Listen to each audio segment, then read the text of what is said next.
Hello, my brothers and sisters in our Lord Jesus Christ. My name is Father Joe, and I'm here at St. Joseph's Parish in Elko, Nevada. I want to share a little bit of a reflection with you guys today for our reading. Specifically, I want to focus on our gospel. Now, we have a very long first reading from the book of Daniel. It's a very good reading. I would highly recommend sitting through it and reading it because it's just so profound. The gift of wisdom that has been given to Daniel. The thing I want to focus on is our gospel. Now, this gospel is very, very well known. And so you probably are very familiar with it. And so I'm going to share a reflection by Dr. Scott Hahn because it's somewhat interesting. Jesus is in the temple area, and a woman is brought before him who was caught in the act of adultery. They then say to her, what do you say? Asking Jesus to opine on the matter, which is somewhat of an odd thing. Why would they need Jesus to opine on this matter? Why would they need Jesus to voice his opinion on what's going on? They already have the law of Moses. Why don't they simply carry it out? So Dr. Scott Hahn makes the argument that this was meant to put Jesus to the test.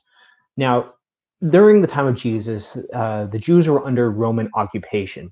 And so in order for them to put anyone to death, they needed the Romans to give the go-ahead. And so it seems as though the test was, do you follow the law of Moses and put this woman to death, or do you follow the Roman law and wait for Rome to actually give permission? And so Jesus is in sort of a catch-22.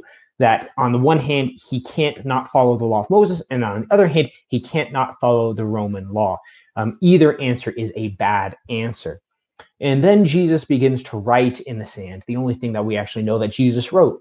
We don't know what he wrote, but it's the only time that where Jesus ever actually wrote something in the scriptures. And then says to them, let he who is without sin cast the first stone. And according to Dr. Scott Hahn, this was a way out of this catch-22.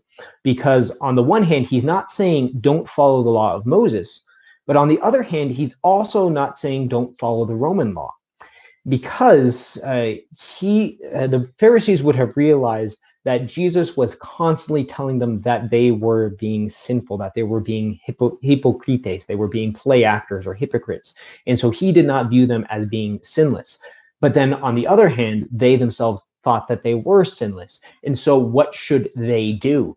They can't hold to their own righteousness because then they would be the ones that fall under the Roman law, whereas Jesus would be in the clear, which I thought was a very interesting interpretation, that Jesus is able to get out of this seemingly impossible situation by calling them to task about their own sins.